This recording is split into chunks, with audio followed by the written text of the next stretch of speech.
Rich Tehrani here in the TMC newsroom. Thanks for watching. We're at Interrupt 2012. On our program is Vann Abernethy. He's with NSFocus. He's the product manager. Vann, welcome to the show. How are you? Rich, good to meet you. So, tell us a little bit about the company. Well, NSFocus has been around since 2000. We're a security solutions company.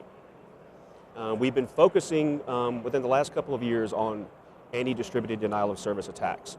Now, we've been doing this type of work since about 2003, but we've seen a very significant rise in the types of attacks, the numbers of attacks, the volumes, so we've really been focusing on that product over the last couple of years. So the challenge with DDoS attack is that you've got networks of zombie computers. People don't even know they're working on zombie computers, and then these networks can be turned loose on a website, and it could be a group like an Anonymous, or it could be really any sort of group that wants to take down a website. They may even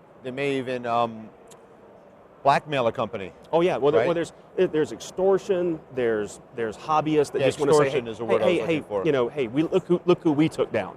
You know, it could be politically motivated. You know, there could be cyber warfare. You know, take down your competitors.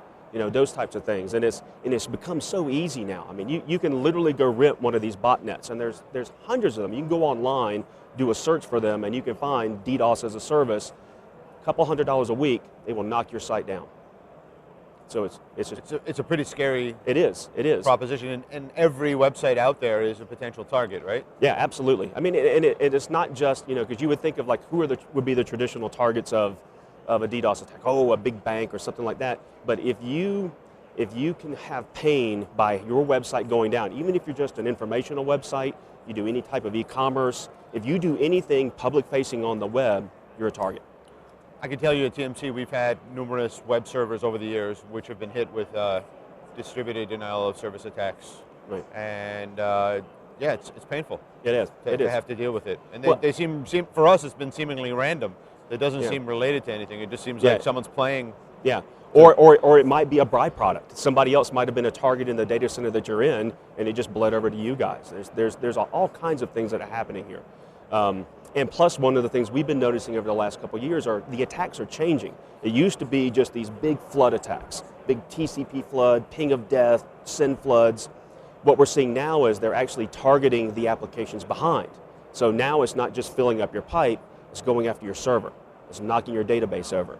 And so there's a higher degree of sophistication in the attack. So you're saying they're intentionally flooding the database server by sending requests for data, and then the database server gets overloaded? Right. Well, it's an open-ended HTTP GET, or something along those lines, where it basically, I would go to your database and say, hey, give me this piece of information, just like we do with the TCP flood, and all of a sudden the database can only accept so many open connections at a time, and then it just crashes.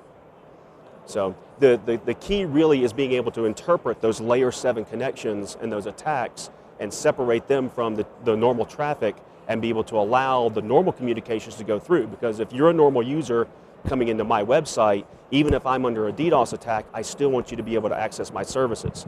So in the old school way, if I'm just flooding the pipe, you wouldn't be able to get in because all the network administrator is going to do is he's going to squeeze the pipe. He goes, okay, everybody's, nobody gets in now until we fix the problem. But now you still need to be online. You need to be 24/7. You have to sell your product. You have to keep business going. So what our product actually does is we can recognize an attack from a legitimate request, shut off the attack, and allow the legitimate request through.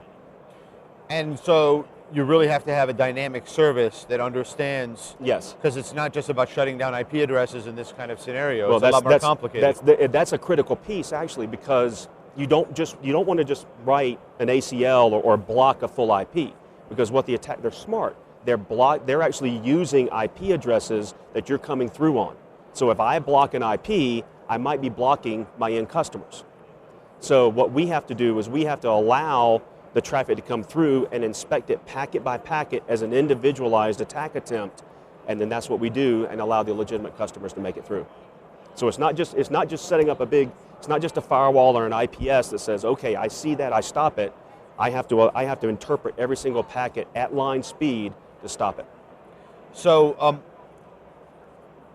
if a company's faced with buying a security solution that includes DDoS as part of what it does, or going to a specific solution from a company like yours, Why would they choose the latter? Well, I mean, most products out there now, firewalls, IPS systems, what I tell people is those products do very good at what they do. You know, I'm not telling you scrap your firewall or scrap your IPS system. I want them doing the job they do. What a DDoS system, what our dedicated DDoS system does is it keeps the high packet content and all of the junk from ever getting to your serious dedicated defense systems, so that they're not spinning cycles doing deep packet inspection, looking at all of these, because in a 1 gig attack, you're talking about 1.6 million packets per second. That's hitting your IPS system, that's hitting your firewall. And unless you're geared to handle those very small packet attacks, it's just going to overwhelm those defenses. So what we do is we sit high up in the stack and we sit offline. So legitimate traffic continues to go through, the attack traffic comes over to our cleaning center, we clean the traffic and then re-inject it back into the stream above your standard defenses so that they're not taking the hit for, you know, we've got a box that does 10 gigs, that's 16 million packets per second that we just take care of. So basically, it sounds to me like every company is a client or potential client of your company. Yes.